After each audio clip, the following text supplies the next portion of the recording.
হযরত ওমর রাদিয়াল্লাহু আনহু তাঁবুর ভিতরে চলে গেলেন, তাঁবুর পাশে যা দাঁড়াইলেন। তাঁবুর পাশে যে দাঁড়ানোর পরে হযরত ওমর লক্ষ্য করলেন তাঁবুর ভিতর থেকে মেয়েটা ডাক দিয়ে বলতেছে, ও মা, আজকে তো উটের দুধ কম হয়েছে মা, কালকে সকালবেলা দুধের পাওনাদারকে আমরা কি দিয়ে বুঝাবো? তখন মহিলা বলতেছিল, মা রে, দুধের সাথে পানি একটু বেশি করে মিশিয়ে দাও। দুধের সাথে পানি মিশিয়ে দুধ বাড়াও। মেয়েটা বলতেছে, মা, দুধের সাথে যে পানি মিশাবো, হযরত ওমরের গোয়েন্দা যদি জানে তাহলে আমাদের বিচার হবে। মহিলা বলতেছে, মরুভূমির ভিতরে এই বেদুইন পল্লীতে হযরত ওমরের গোয়েন্দা তো রাতে কোথা থেকে আসবে? কিন্তু খলিফা তো নিজে পিছনে দাঁড়ায় দাঁড়ায় শুনতেছে, তুমি দুধের সাথে পানি মিশাও, ওমরের গোয়েন্দা জানবে না। মেয়েটা ডাক দিয়ে বলল, মারে, ওমরের গোয়েন্দা যদি নাও জানে রে মা, কিন্তু আমার আল্লাহ তো জানে। আল্লাহু আকবার। বুঝে যান, আমরা দেশে টিকটক করে বেটি না, কিন্তু হযরত ওমর রাদিয়াল্লাহু আনহুর চোখ চেহারা উজ্জ্বল হয়ে গেল। এইরকম মেয়ে বেদুইন পল্লীর ভিতরে আছে, বেদুইন পল্লীর ভিতরে এরকম মেয়ে আছে। আমাদের দেশে যে বাইদে আছে না, আমরা বলি বেদে বেদে, আর আরবে বেদুইনদেরকে কয় বধু। কি কয়? বধু কয় না? বধু বধু বধু কয়। আর আমরা দেশের ওদেরকে আমরা কি বলি? বেদে বা বাইদে, আঞ্চলিক ভাষা বেদে বলি। বেদে বেদে বধু একটু ঘুরে সোজা দিক দিয়ে দিলে কি কথা? তো বেদে বধু।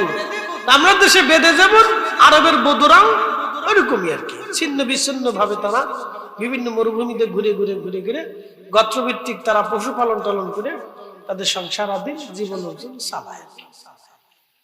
হযরত ওমর চিন্তা করতেছে, এই বধূ পল্লীতে এইরকম আমানতদারি নিয়ে আছে। তিনি পিছনে দাঁড়ায় দাঁড়ায় শুনতেছে। চলে আসলেন হযরত ওমর। ফজরের নামাজ পড়ে হযরত ওমর গোয়েন্দাদেরকে বললেন, তোমরা অমুক অমুক পল্লীতে, বেদুইন পল্লীতে তোমরা চলে যাও, ওইখানে একটা মেয়ে আছে এবং মা আছে। ওই তাঁবুর ভিতরে মা আর মেয়ের বিস্তারিত খবরটা তোমরা নিয়ে আসো। গোয়েন্দারা খবর নিয়ে আসার পরে হযরত ওমরের কাছে এসে তথ্য জানালেন, খলিফাতুল মুসলিমিন, মহিলার স্বামী মারা গেছে, এই মেয়েটা নিয়ে তার জীবন। তারা গবাদি পশু, উট, দুম্বা, ছাগল, ভেড়া চড়াইয়া যা দুধ আসে, এই দুধ বিক্রি করে তারা কোন রকম সংসার চালায়। হযরত ওমর ছেলেদেরকে ডাকলেন, ছেলেদেরকে ডেকে বললেন, ও আমার সন্তানরা, তোমরা বলো কার স্ত্রী লাগবে, কে বিয়ে করতে চাও বলো, তোমরা কে বিয়ে করবা তোমরা বলো। হযরত আব্দুল্লাহ ইবনে ওমর বলেন, আব্বাজান, আমি তো বিয়ে করেছি, আমার আর স্ত্রীর প্রয়োজন নাই, আব্বাজান আপনি আমার ছোট জনকে দিয়ে দেন। হযরত ওমর ছোট ছেলেকে বললেন, বেটা তুমি কি বিয়ে করতে চাও? ছেলে বলল, আব্বাজান আপনার ইচ্ছা, আপনার পছন্দই আমার পছন্দ। তখন হযরত ওমর বললেন, বেদুইন পল্লীতে মরুভূমির ভিতরে বধুর ভিতরে আমি একটা মেয়ে পছন্দ করেছি, বড় আমানতদার। হযরত ওমর তার নিজের ছেলের সাথে বেদুইন পল্লীর দুধ বিক্রি করনে বলে এক মহিলার সন্তানটাকে বিয়ে দিয়ে দিলেন।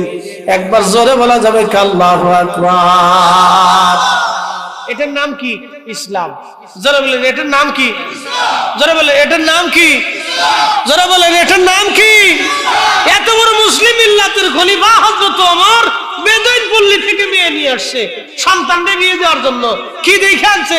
চেহারা দেখা, সম্পদ দেখা, আমানতদারিতা দেখা। কথা ঠিক আছে নি? কি দেখা? আমানতদারিতা দেখা আনছে। শুনলে খুশি হবেন, ওই মেয়ের গর্ভে আল্লাহ আরেকটা মেয়ে দিল, নাতি। নাতির ঘরে আল্লাহ আরেকটা সন্তান দিল, তার নাম হযরত আব্দুল্লাহ ইবনে, তার নাম ওমর ইবনে আব্দুল আজিজ। তার নাম ওমর ইবনে আব্দুল আজিজ। হযরত ওমরের নাতির ঘরের পুতি ওমর ইবনে আব্দুল আজিজ, তাকে মুসলমানদের দ্বিতীয় ওমর বলা হতো। একবারে সেম ওমরের মতোই চরিত্র ছিল। একসাথে কইলেন আল্লাহু আকবার। বাপ কা বেটা, সিপাহী কা ঘোড়া, রক্ত কথা বলে। অড়াক্ত কথা বলে, মনে রেখে অড়াক্ত কথা বলে। হযরত ওমর রাদিয়াল্লাহু আনহু নাতির ঘরের প্রতি হযরত ওমর ইবনে আব্দুল আজিজ, মুসলিমদের আরেকজন খলিফা, যাকে মুসলমানদের দ্বিতীয় ওমর বলা হতো, উমাইয়া রাজবংশের ভিতরে একজন মাত্র ব্যক্তি যিনি ওমর ইবনে আব্দুল আজিজ খোলাফায়ে রাশিদের চরিত্র অনুযায়ী বিশ্ব শাসন করতেন। একদিন হযরত ওমর ইবনে আব্দুল আজিজ তিনি রওনা দিলেন, নিজের স্ত্রী ফাতেমাকে সাথে করে নিয়ে গেলেন বাইতুল মালে, সাথে ছোট্ট ছেলেটাও রওনা দিয়ে গেল। ছেলেটা যখন গেছে বাইতুল মালে, কিছু ফল আসছে, ফল আসার পরে হযরত ওমর ইবনে আব্দুল আজিজ রাহিমাহুল্লাহর ছেলেটা দৌড়ায় যাইয়া একটা আপেল হাতে নিয়ে মুখের ভিতরে কামড় দিয়ে খাওয়া শুরু করছে। বাচ্চা মানুষ সুন্দর আপেল দেখছে, দৌড়ে যে আপেলটা ধরে মুখের ভিতরে দিয়ে কামড় বেরিয়েছে। তাই না? অনেক সময় বাচ্চারা তো করবে, এটা স্বাভাবিক, বাচ্চাদের কাজই এটা, তার কোনো কাজ না, কাজটা করতে তোরা ঘুরে ফিরে যা, যেটা যে সময় যা পায় ওই সময় তো বাচ্চারে আপেল নিয়ে মুখের ভিতরে দিয়ে কামড় মেরে দিচ্ছে। হযরত ওমর ইবনে আব্দুল আজিজ দৌড়ে গিয়া বাচ্চার হাত চেপে ধরে, হাত থেকে আপেলটা সরাইয়া মুখটা চেপে ধরে মুখের ভিতরে আঙ্গুল দিয়ে বাকি আপেল বের করে নিয়ে আসছে। বাচ্চা তো আপেল যখন নিয়ে গেছে, মুখের ভিতর থেকে আপেল যখন বের করছে, তখন বাচ্চা কান্নাকাটি শুরু করছে, মাটির ভিতর গোড়াগড়ি শুরু করছে। তো স্ত্রী ফাতেমা দৌড়ে এসে বলতেছে, স্বামী, আমার এই ছোট্ট বাচ্চাটাকে কষ্ট না দিলেও তো পারতেন, একটা সাধারণ আপেল বাচ্চাটা নাই খেয়েই ফেলেছে, তার জন্য তার মুখের ভিতর থেকে, বাচ্চার মুখের ভিতর থেকে আঙ্গুল দিয়ে কি আপেল বের করে আনতে হবে? ওমর ইবনে আব্দুল আজিজ ডাক দিয়ে বললেন, স্ত্রী, এই সামান্য কাজের জন্য কিয়ামতের ময়দানে আল্লাহর সামনে এই খেলাফত নিয়ে আমাকে প্রশ্নবিদ্ধ করা হবে, সেই দিন আমি আসামি হয়ে যাব। অতএব দুনিয়ার থেকে আমার সন্তান কষ্ট পাক, কিয়ামতের ময়দানে আমি কষ্ট পেতে পারবো। আসতে হলো কেন? জোরে বলেন, আরো জোরে। মুসলমান একসাথে বলেন কি? জোরে বলেন কি? ইয়া আইয়ুহাল্লাযীনা আমানুত্তাকুল্লাহ। তারা এইভাবে আল্লাহকে ভয় করত। কারে ভয় করত? বুঝতে পারছেন? তারা এইভাবে আল্লাহকে ভয় করত। ভয়টা করার মতো করতে হবে, হাক্কা তুকাতিহি, ভয় করার মতো করতে হবে। হাক্কা তুকাতিহি, আল্লাহকে ভয় করার মতো ভয় করতে হবে। হযরত ওমর ইবনে আব্দুল আজিজ রাহিমাহুল্লাহ, যিনি আল্লাহকে এইভাবে ভয় করতেন, এইভাবে ভয় করে তারা মুসলিম মিল্লাত পরিচালনা করতেন, খেলাফত চালাইতেন, রাষ্ট্র চালাইতেন, দেশ চালাইতেন, এইভাবে আল্লাহকে ভয় করে। খুব মনোযোগ দিয়ে কথাগুলি শুনবেন। এইভাবে ভয় করে আল্লাহকে ভয় করে তারা এইভাবে রাষ্ট্র চালাইতেন। হযরত ওমর ইবনে আব্দুল আজিজ রাহিমাহুল্লাহ, ওয়ালা তামুতুন্না ইল্লা ওয়া আনতুম মুসলিমুন, তোমরা মুসলমান না হয়ে কবরে যাইও না। মুসলমান হয়ে কবরে যাও। মুসলমান পরিপূর্ণ হতে হলে দুই পদ্ধতিতে হতে হবে। এক নম্বর আকীদা, দুই নম্বরে আমলে। এক নম্বরে ইমানে, দুই নম্বরে আমলে মুসলমান হতে হবে। ইমানে আমলে, ইমানে আমলে, ইমানে আমলে, ইমানে আমলে। ইমানে আমলে কেমন হবো? আমরা ইমানে বুঝাই, ইমান কি জিনিস। এই ওমর ইবনে আব্দুল আজিজ রাহিমাহুল্লাহর জামানাতে এই ঘটনাটা আল্লামা ইমাম সুয়ুতি আল হাবিলি ফতওয়াল মুজাল্লাদুস সানি মাসালিকুল হুনাফা বিওয়ালিদাইল মুস্তাফা এর সালার ভিতরে তিনি লিখছেন। ভালো করে শুনে দেন। ওমর ইবনে আব্দুল আজিজ রাহিমাহুল্লাহর খেলাফতের সময়ে এক গভর্নর মুসলিমদের একটা গুরুত্বপূর্ণ পদে এক খ্রিস্টানকে দায়িত্ব দিচ্ছে। আচ্ছা বলেন তো, দেশের একটা গুরুত্বপূর্ণ পদে যদি শত্রু রাষ্ট্রের কাউরে দায়িত্ব দেওয়া হয়, তখন এই গুরুত্বপূর্ণ তথ্য নথিপত্র কি থাকে? থাকে না। এ দেখেন, মার্কিন প্রেসিডেন্টের কুকর্ম কিন্তু ফাঁস হয়ে গেছে। এটা অ্যাপিস্টাইন ফাইল, বুঝতে পারছেন? অ্যাপিস্টাইন অর্থাৎ একটা দ্বীপ, বা একজন ব্যক্তি যিনি দ্বীপের মালিকানা নিয়ে ওই দ্বীপে 12 থেকে 14 বছরের ছোট ছোট কুমারী মেয়েদেরকে ধরে ধরে নিয়ে অপহরণ করে নিয়ে কিনে নিয়ে ওই সমস্ত ধনী ধনী ব্যক্তিদের লালসার লিপসা বানাইতো, তারা ওইখানে যে ধর্ষণ করতো তাদেরকে, তাদের মনস্কামনা পূর্ণ করতো। তাদের ভিতরে পৃথিবীর বড় বড় ধনী ধনী ব্যক্তিদের নাম আসছে, আরবদের কিছু কিছু লিডারদের নাম আসছে, মার্কিন প্রেসিডেন্ট ডোনাল্ড ট্রাম্পের নাম আসছে। বুঝতে পারছেন? বুঝলো এবার? তারও নাম আসছে, পৃথিবীর ধনী ধনী ব্যক্তিদের নাম আসছে, বড় বড় ব্যবসায়িকদের নাম আসছে, বড় বড় খেলোয়াড়দের নাম আসছে। তারা ওই সমস্ত দ্বীপে যাইয়া ওই সুন্দরী নারী ছোট ছোট কুমারী বাচ্চাদের সাথে লালসা করত। বুঝতে পারছেন?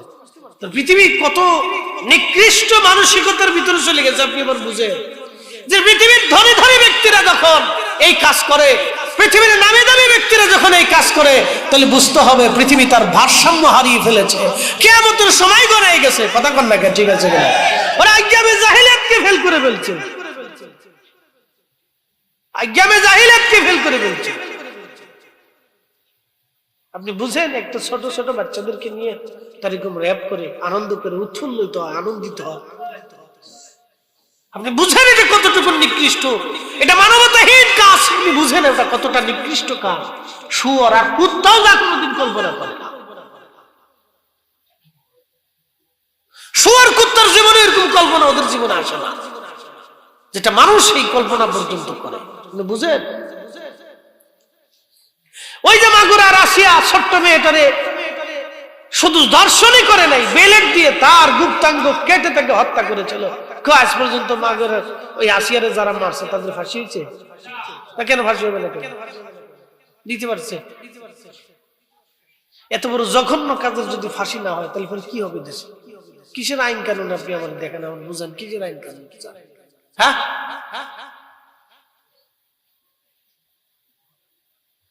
প্রিয় উপস্থিতি হাজিরিন, ভালো করে লক্ষ্য করেন। এরকম যদি শাস্তি না হয় তাহলে অপরাধ প্রবণতা আরো বাড়তে থাকবে। কালকে দেখেছেন খুলনায় এক রিকশাওয়ালারে হাতুড়ি দিয়ে পিটাইয়া তার মাথার উপরে হাতুড়ি দিয়ে কয়েকটা বাড়ি মেরে তার আহত করে আজ 2 দিন পর্যন্ত তার কোনো জ্ঞান ফিরে নাই। রিকশাটা নিয়ে চলে গেল। আপনি বুঝেন একটা গরিব মানুষের একটা ছোট্ট রিকশায় তার জীবন চলতো। এইভাবে যদি অপরাধীদেরকে শাস্তির আওতায়, কঠিন শাস্তির আওতায় যদি আনা না হয় তাহলে আগামী দিনের অপরাধ প্রবণতা বাড়তে থাকবে, নেশা বাড়তে থাকবে, ঘুষ বাড়তে থাকবে, এইভাবে আকাম কুকাম বাড়তে থাকবে, হত্যা বাড়তে থাকবে, ধর্ষণ বাড়তে থাকবে। কথা বলেন ঠিক কিনা? এভাবেই বাড়তে থাকবে। তাহলে আপনার নিরাপত্তা কোথায়? আমার নিরাপত্তা কোথায়? আপনার মেয়ের নিরাপত্তা কোথায়? আমার মেয়ের নিরাপত্তা কোথায়? আপনার সন্তানের নিরাপত্তা কোথায়? আমার সন্তানের নিরাপত্তা কোথায়? প্রিয় উপস্থিতি হাজিরিন, ভালো করে শোনেন। হযরতে ওমর ইবনে আব্দুল আজিজ রাহিমাহুল্লাহর জমানায় খ্রিস্টানদেরকে একটা গুরুত্বপূর্ণ দায়িত্ব দেওয়া হলো মুসলমানদের। তো হযরত ওমর রাদিয়াল্লাহু আনহু গভর্নরকে ডাকলেন। গভর্নরকে ডেকে জিজ্ঞেস করলেন, গভর্নর তুমি কি খ্রিস্টানকে মুসলমানদের গুরুত্বপূর্ণ দায়িত্ব দিয়েছো কিনা? বলে, হ্যাঁ ইয়া আমিরুল মুমিনিন, আমাদের গুরুত্বপূর্ণ দায়িত্ব তাদেরকে দিয়েছি। হযরত ওমর ইবনে আব্দুল আজিজ বললেন, খ্রিস্টানদেরকে, কাফেরকে তুমি মুসলমানদের গুরুত্বপূর্ণ, ধরেন গোয়েন্দা ডিপার্টমেন্টের এক গুরুত্বপূর্ণ পদে। তখন মুসলিম কাফেরদের সাথে তো যুদ্ধ হতো, এই গুরুত্বপূর্ণ পদে তুমি কেন দায়িত্ব দিলা? তখন এই গভর্নর বলতেছিল, ইয়া আমিরুল মুমিনিন, আপনি কি বলেন? আহা, আপনি কি বলতে চাচ্ছেন? হযরত, আমি একজন কাফেরকে তো গুরুত্বপূর্ণ দায়িত্ব দিলাম। আপনি কি জানেন না রাসূলের আব্বা আম্মাও কাফের ছিল?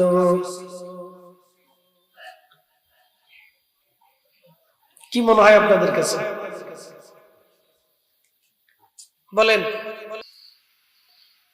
কেউ যদি আইসা বলে রাসূলের আব্বা আম্মা কাফের ছিল, মানবেন না? যদি হাদিসের দলিল দেয়,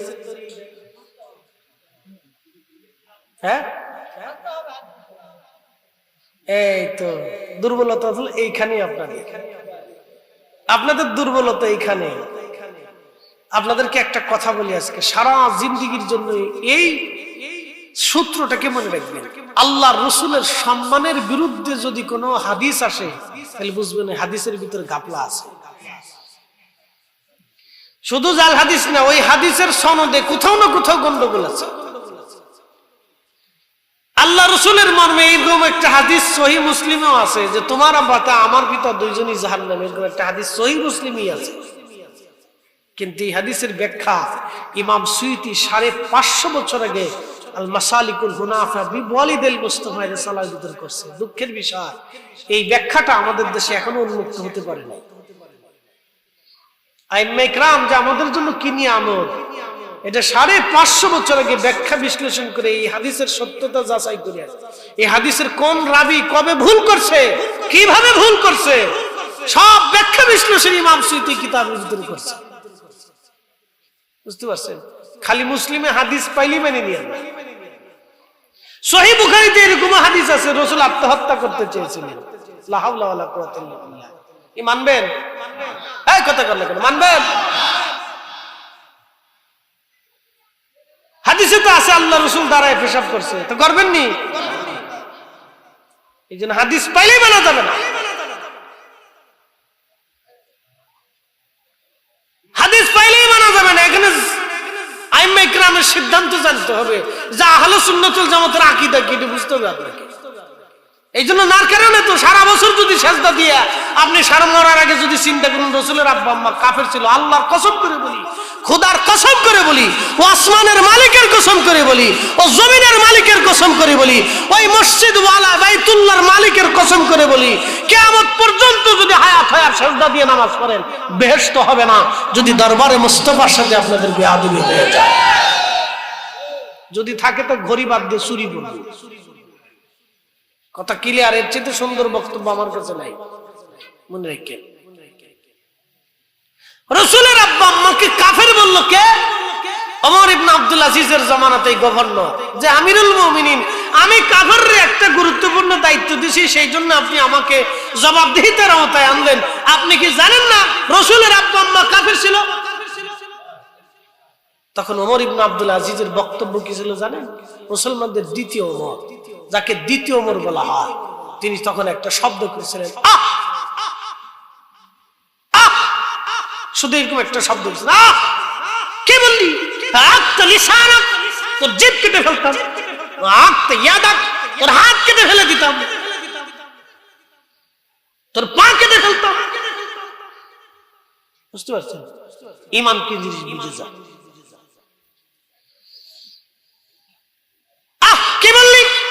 তোর জিভ যদি কেটে ফেলতাম, তোর হাত যদি কেটে ফেলতাম, এখন তোর পা যদি কেটে ফেলতাম, তুই বললি কি?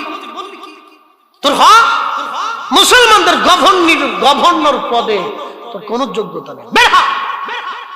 সাথে সাথে ওনাকে গভর্নরের পদ থেকে বরখাস্ত করে দরবার থেকে বের করে দিয়েছিল, দূর হ।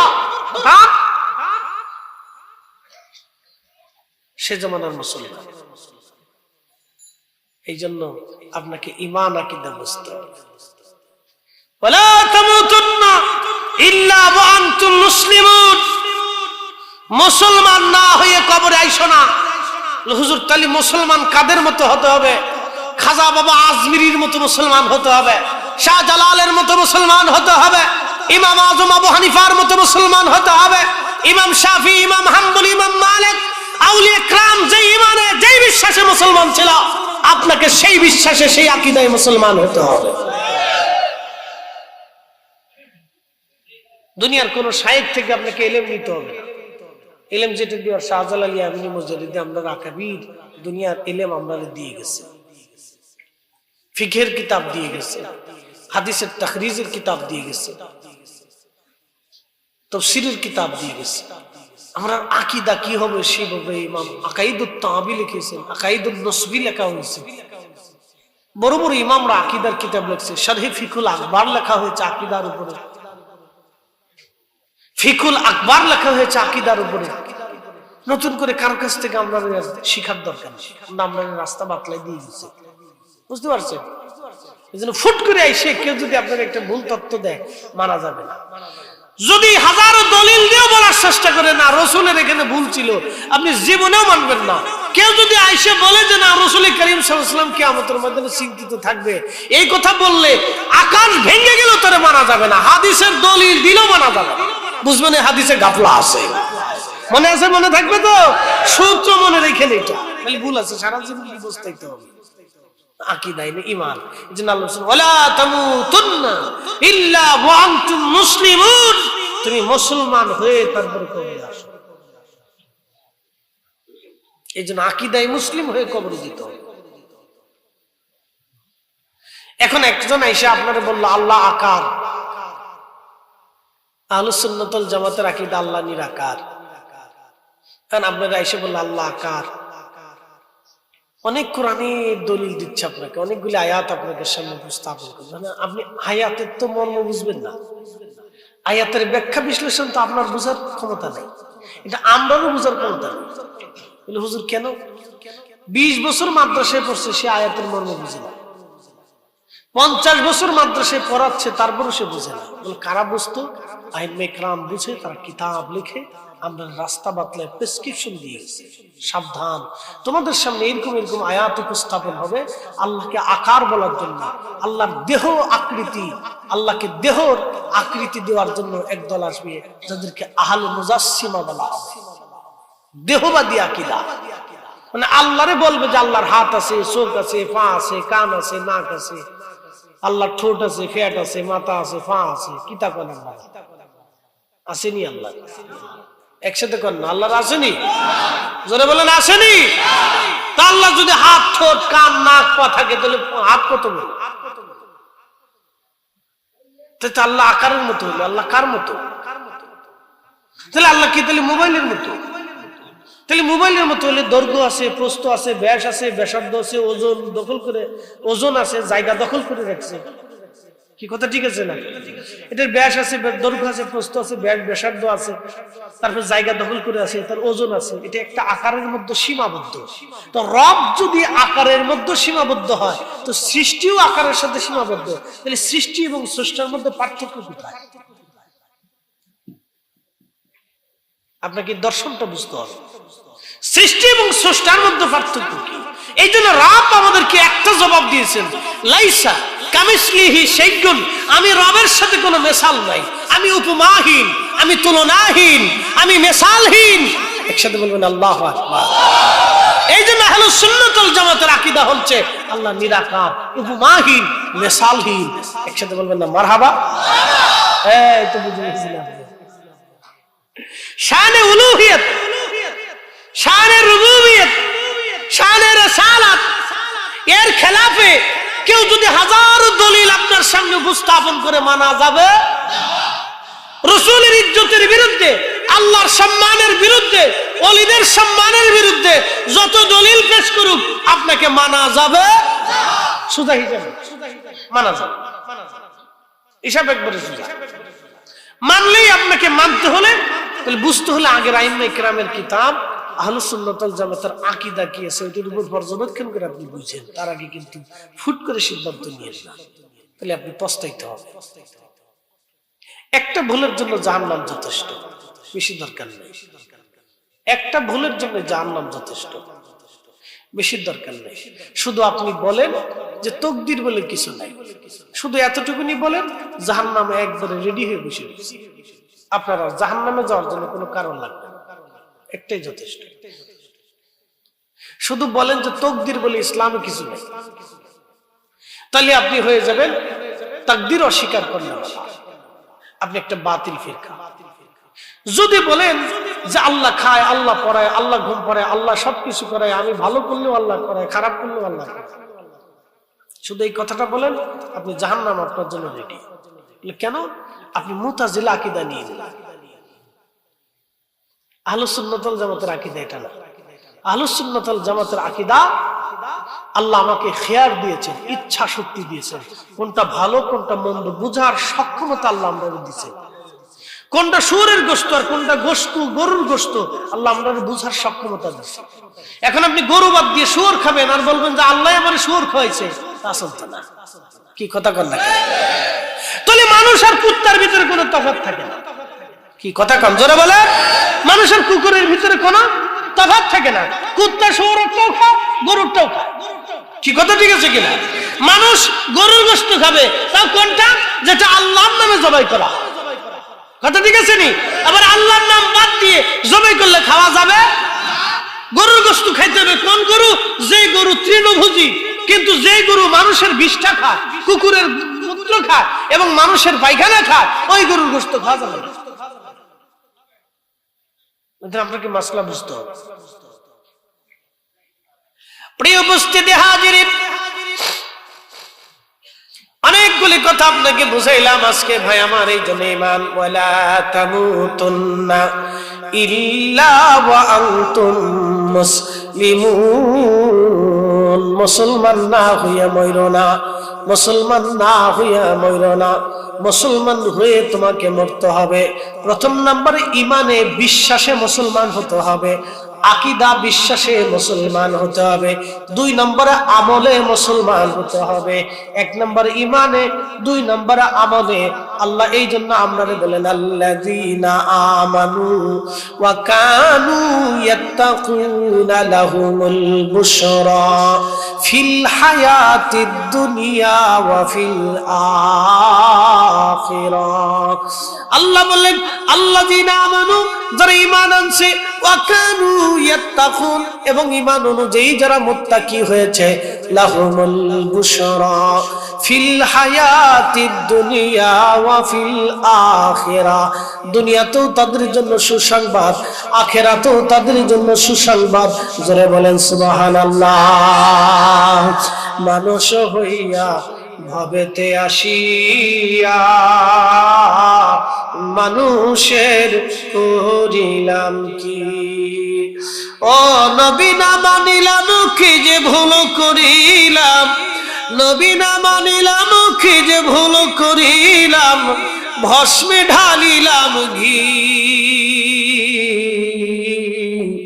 মানুষ হইয়া ভবেতে আসিয়া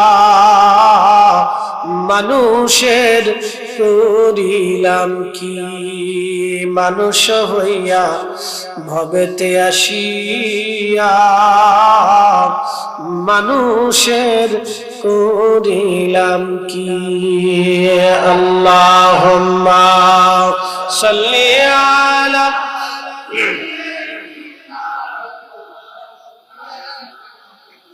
মুহাম্মদ ওয়া আলা আলি সাইয়্যিদিনা। তুমি মোদের আশার আলো, তাই তো তোমায় বাসি ভালো। তুমি মোদের আশার আলো, তাই তো তোমায় বাসি ভালো। হৃদয় নামের ফুলদানিতে, হৃদয় নামের ফুলদানিতে গেথে রেখেছি প্রেমের মালা। ইয়া রাসূলুল্লাহ, ইয়া হাবিবাল্লাহ, ইয়া রাসূলুল্লাহ। লা ইলাহা, জোরে লা ইলাহা, ও লা ইলাহা। হাসবি রাব্বি জাল্লাল্লাহ, মা ফি কলবি গায়রু।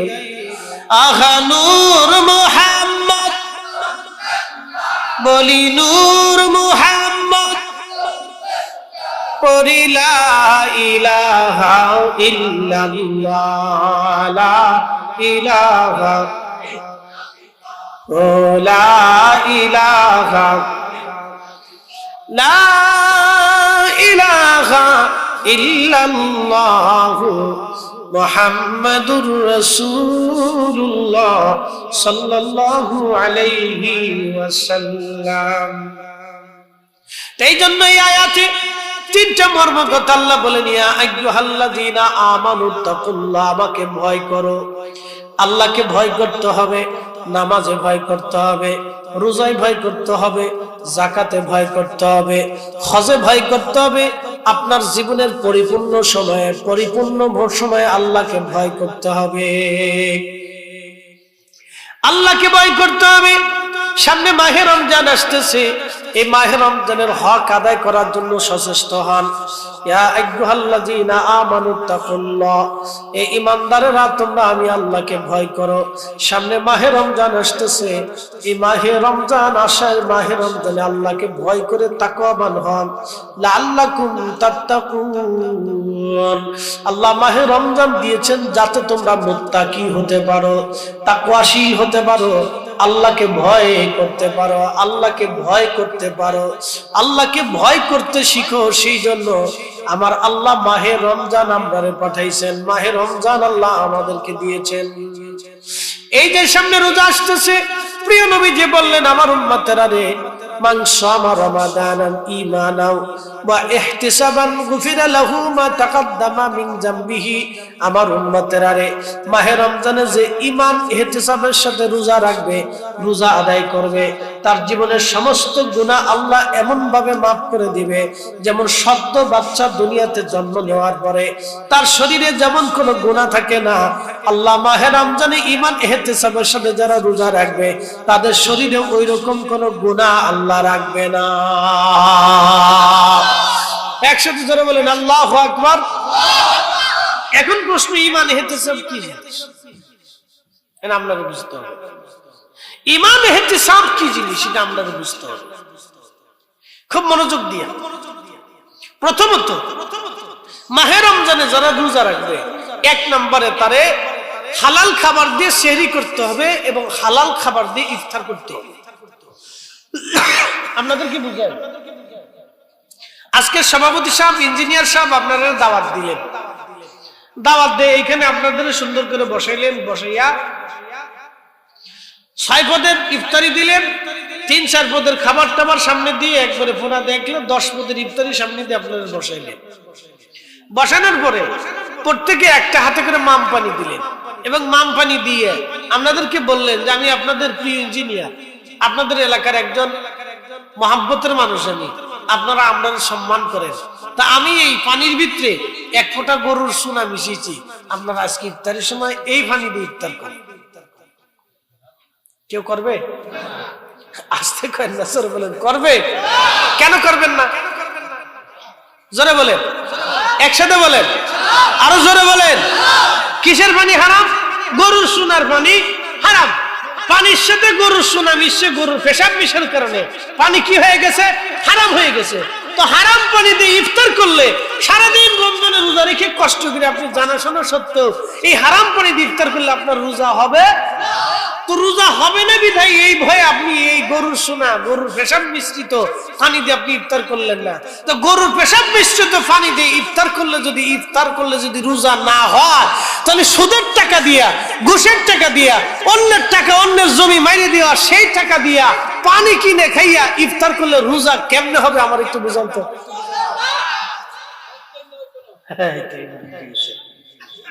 তাহলে ঈমান ইহতিসাবটা হলো ওই জিনিস, কথা কন নাকি? ঠিক আছে কিনা? তাহলে রোজা রাখতে হবে কি খাবার দিয়া? হালাল। একসাথে বলেন কি দিয়া? ইফতার করতে হবে কি দিয়া? এই বুঝে গেছে। তাহলে রোজা এবং ইফতার এই দুইটা জিনিস আপনাকে হালাল বস্তু দিয়ে করতেই হবে, বিকল্প কোনো রাস্তা নাই। যদি অন্য কোনো পথ অবলম্বন করেন তাহলে ঈমান ইহতিসাবের সাথে রোজা আদায় হবে। রোজা রাখতে পারেন, সারাদিন না খেয়ে থাকবেন, কষ্ট করবেন, তৃষ্ণায় কষ্ট নেবেন, পেটে ক্ষুধা নেবেন, কিন্তু কাজ হবে না। এরপরের অংশ মিথ্যা। পরেরটা কি? এই যে আসে জবানের রোজা। এত সময় আপনাদের হালাল খাবার দিয়ে পেটের রোজার কথা বললাম, এবার জবানের রোজা আসে।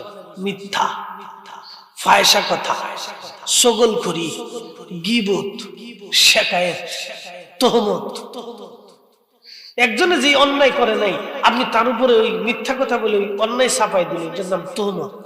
গীবত, একজনে মানে মন্দ কথাগুলি আপনি মানুষের সামনে বলে বেড়াচ্ছেন, এই লোকে এটা এটা এটা এটা এটা করছে, এটার নাম গীবত। আল্লাহ রাসূল বলেন, উম্মত রে, তোমরা কি চাও তোমরা মৃত ভাইয়ের, মরা ভাইয়ের গরুর গোশত, মরা ভাইয়ের গোশত, তোমরা মরা মানুষের গোশত খাও? তাহলে শোনো, মৃত ভাইয়ের গোশত খাওয়া যেমন অপরাধ, গীবত করাও এরকম অপরাধ। সুবহানাল্লাহ, নাউজুবিল্লাহ। তাহলে আপনারা বুঝেন, মরা মানুষের গোশত খাওয়া যেমন অপরাধ ঘৃণিত, গীবতটাও ইসলামে এরকম কি ঘৃণিত। এই জন্য রোজা রেখে কোনো গীবত করা যাবে, যদি করেন তাহলে ঈমান ইহতিসাবের সাথে রোজা আদায় হবে। বুঝে গেছেন? 2 নাম্বারটা। তাহলে মিথ্যা বলা যাবে না, গীবত করা যাবে না, শিকায়েত এই তহমত দেওয়া যাবে না, বুহতান করা যাবে না। 3 নাম্বার আরেকটা আছে সগলখুরি। সগলখুরি বুঝছেন নি? একজনের দোষ আরেকজনের কাছে বইলে দুইজনের ভিতরে ঝগড়া বাঁধিয়া অশান্তি করিয়া দ্বন্দ্ব সৃষ্টি করে দেওয়া। কথা ঠিক আছে কিনা? এটার নাম কি? সগলখুরি। প্রিয় উপস্থিতি হাজিরিন, এই সগলখুরি থেকে দূরে চলে আসতে হবে। যদি মাহে রমজানে আপনি সগলখুরি বন্ধ না করেন, সগলখুরি করতে থাকেন, তাহলে ঈমান ইহতিসাবের সাথে রোজা আদায় হবে না। আর একটা হচ্ছে চোখের রোজা। চোখ দিয়ে ফায়সা কোনো জিনিস দেখা যাবে না, পর নারীর প্রতি আপনার কুদৃষ্টি আনা যাবে না। অনেকেই রমজানে রোজা রাইখা সুন্দর করে বৈশা বৈশা ড্যান্স দেখে, নাচ দেখে। ইস, বাংলা সিনেমা দেখতেছি, বিরাট বড় রোজাদার, শয়তানের দূরে দাঁড়ায় দাঁড়ায় হাসে, কে দোস্ত রোজা হয়ে গেছে, যাও, ভালো রোজা তোমার দিয়ে দিচ্ছি, যাও। তুমি সারাদিন না খেয়েই থাকবা, কিন্তু তুমি চোখের হেফাজত করতে পারো না। রমজানের সাওম মানে কি? বিরত থাকা। সাওম মানেই বিরত থাকা। সাওম অর্থ নিজেকে নিবৃত রাখা, বিরত রাখা। জবানকে বিরত রাখতে হবে, মিথ্যা বলা, ফায়সা বলা, চগলখুরি করা, গীবত করা, তহমত দেওয়া, এই সমস্ত ফায়সা কর্মকাণ্ড থেকে নিজের জবানের রোজা রাখতে হবে। হালাল খাদ্য খেয়ে পেটের রোজা রাখতে হবে, এবং চোখের এই আপনি কুদৃষ্টি দিয়া খারাপ কাজের জন্য চোখ ব্যবহার না করিয়া চোখের রোজা রাখতে হবে। খারাপ কথা না শুনে, অন্যের হাবিজাবি কথা না শুনে কানের রোজা রাখতে হবে। এই হাত দিয়ে কোনো অন্যায় কাজ না করিয়া এই হাতে রোজা রাখতে হবে। পা দিয়ে পায়ে হেঁটে কোনো অন্যায় কাজের জন্য প্রশ্রয় না দেওয়া, অন্যায় কাজে সহযোগিতা না করিয়া এই পাটাকেও রোজায় রাখতে হবে। এরপরে নিজের নফসটাকেও রোজা রাখাইতে হবে। নফসের রোজা, এই নফসের রোজা রাখতে হবে। নফসের রোজা কি? হিংসা, অহংকার, কামনা, বাসনা। কামনা আসে, বাসনা আসে, অমুক নারীরা সুন্দর না, হিংসা, অহংকার, এই নফসের রোজা রাখতে হবে। বলে নফসের রোজা কি? আপনারা একটু বুঝাই। কয়েকদিন আগে চলে গেল বরাত, ঠিক আছে, বরাত চলে গেল। এই বরাতের রাত্রি আমার রব, আমার আল্লাহ সমস্ত মানুষকে মাফ করে দিলেন, কিন্তু 2 শ্রেণীকে আল্লাহ মাফ করেন নাই। সমস্ত উম্মতি মুহাম্মাদের আল্লাহ মাফ করে দেওয়ার ওয়াদা করলেন, কিন্তু 2 শ্রেণীকে আল্লাহ মাফ করেন নাই। 1 নম্বরে যারা নেশাগ্রস্ত, 2 নম্বরে যারা হিংসাগ্রস্ত। নেশাগ্রস্তকে আল্লাহ মাফ করেন নাই, এবং হিংসাগ্রস্তকে আল্লাহ মাফ করবেন না। হিংসাটা কি আপনাদেরকে বুঝাই। তুলার গোডাউনে আগুনের কয়লা ছেড়ে দিলে কি হবে? শেষ। তুলার গোডাউনে আগুনের কয়লা ছেড়ে দিলে কি হবে? শেষ। ঠিক মানব জীবনে যত তাহাজ্জুদ করেন, অন্তরে হিংসা থাকলে, জোরে বলেন, একসাথে বলেন, আরো জোরে বলেন। আপনারা রোজা শিখিয়ে দিয়ে দিচ্ছি, এইভাবে পাট পাট করে ভেঙে অনেকে বলবে না, আপনারা পাট পাট করে বুঝাচ্ছি। রোজা অরিজিনাল কেমনে হবে আপনারা বুঝাচ্ছি। এই জন্য হিসাব করে দেখেন, বাংলাদেশের অনেকে রোজাই হয় না, শুধু না খেয়ে থাকে। হিংসা সাত্তারে ইঞ্জিনিয়ার সব কত সুন্দর একটা বাড়ি করছে রে,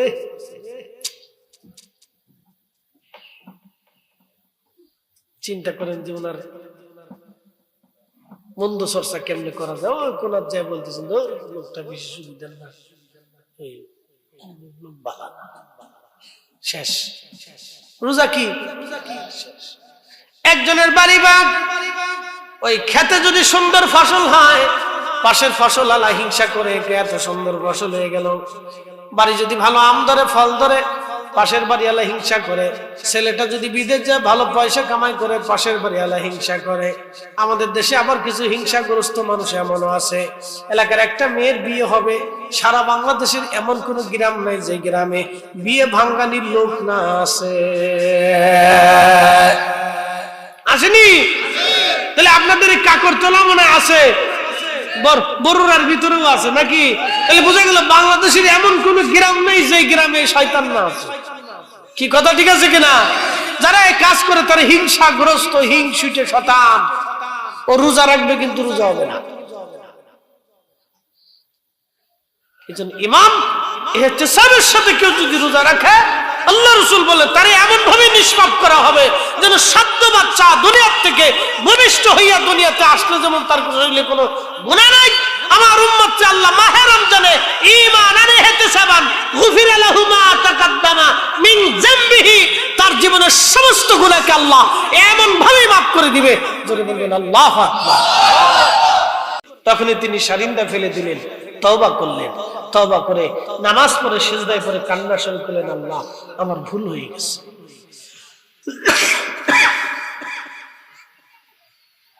ভুল স্বীকার করে ইমামুল আজম আবু হানিফা রাহমাতুল্লাহর দরবারে যাইয়া হাদিসের দর্শ নিয়ে, তাফসীরের দর্শ নিয়ে, ফিকহের দর্শ নিয়ে এত বড় মুফতি হলেন যে পৃথিবীর এমন কোন কিতাব নাই, ফিকহের কিতাব, যে কিতাবে তার নাম লেখা না আছে। হাক্কা তুকাতিহি, ভয় করলে করার মতো করো। একসাথে বলেন আল্লাহু আকবার। আল্লাহকে ভয় করলে কিসের মতো করতে হবে? ভয় করার মতোই করো। তা আব্দুল্লাহর জীবনী শুনলেন, তার বাবার জীবনী শুনবেন না? বাপ কা বেটা, সিপাই কে গোরা। তো মুবারক রহমাতুল্লাহ আলাইহি তিনি কৃতদাস ছিলেন, দাস ছিলেন, দাস চাকর ছিলেন। এখনকার দেশের চাকর আর তখনকার সময়কার চাকর একরকম না। তো খুব মনোযোগ দিন। হযরত মুবারক রহমাতুল্লাহ আলাইহি কৃতদাস ছিলেন তিনি। মুবারক রহমাতুল্লাহ আলাইহি তার মালিক অনেক ধনাঢ্য ব্যক্তি, জমিদার ছিলেন। মুবারক রহমাতুল্লাহ আলাইহি মালিক এসে একদিন বললেন, মুবারক তোমাকে আনারের বাগানের দায়িত্ব দিয়ে দিলাম, এই আনার বাগান তুমি পাহারা দিবা, দেখবা, পর্যবেক্ষণ করবা। 6 বছর পরে মালিক আবার গেছে আনারের বাগানে। কত বছর পর? জোরে কন। আপনি কোন কর্মচারীর দোকান দিয়ে 6 বছর পরে গেলে কি হবে? তো 6 বছর পরে মালিক গেছে বাগান দেখার জন্য, যে বাগানটা দেখে আসে।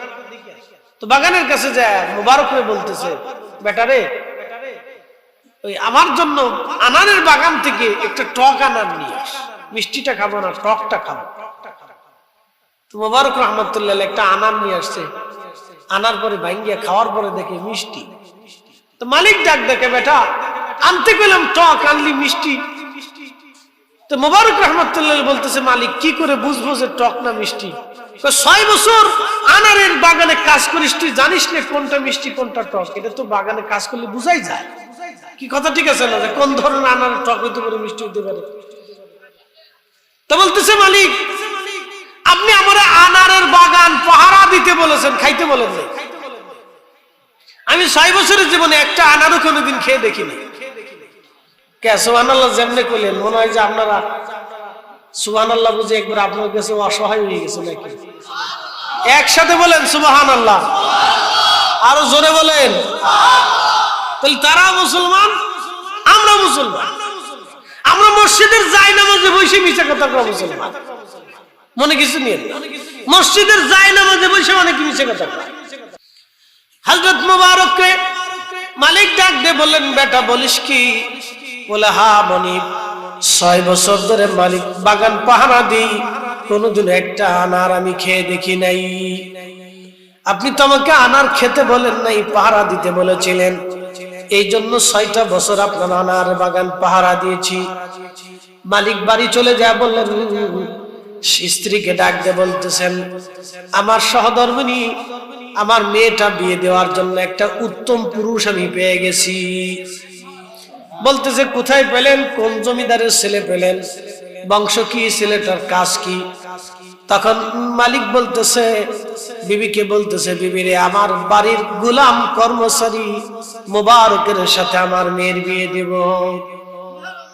বলেন কি, গোলামের সাথে? আপনি এত বড় সম্পদের অধিকারী জমিদার, আপনি এক গোলামের সাথে মেয়ের বিয়ে দিবেন? বিবি রে, আমানতের দৃষ্টিকোণ থেকে মোবারকের মতো পৃথিবীতে কোনো যুবক নাই। 6 বছর ধরে পাহারা দিতে বলেছি, পাহারাই দিছে, একটা আনার খেয়ে দেখে নাই। এই ছেলের সাথে আমার মেয়ের বিয়ে দিলে সে সারা জীবন সুখে থাকবে। প্রিয় উপস্থিতি হাজিরিন, মনোযোগ দিবেন।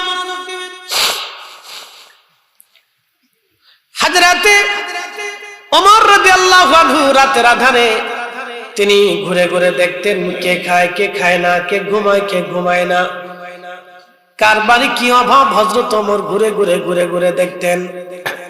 একদিন ঘুরতে ঘুরতে এক বেদুইন পল্লীতে চলে গেলেন, মরুভূমির ভিতরে। বেদুইন পল্লীতে চলে যাওয়ার পরে হযরত ওমর রাতের আধারে দেখলেন একটা ছোট্ট তাঁবুর ভিতরে মিট মিট করে আলো জ্বলতেছে। মরুভূমির মানুষ তো সাধারণত তাঁবু গাইয়ে খড়কুটা দিয়ে কোন রকম জীবন যাপন করে। তা আগের দিনের তাঁবু তো আর দুর্ভেদ্য সময়। হযরত ওমর রাদিয়াল্লাহু আনহু আস্তে আস্তে গোলামকে নিয়ে তাঁবুর পাশে যে চুপচাপ দাঁড়াইলেন। কি হয় তাঁবুর ভিতরে দেখবো, এত রাত্রে বাতি কেন জ্বলে?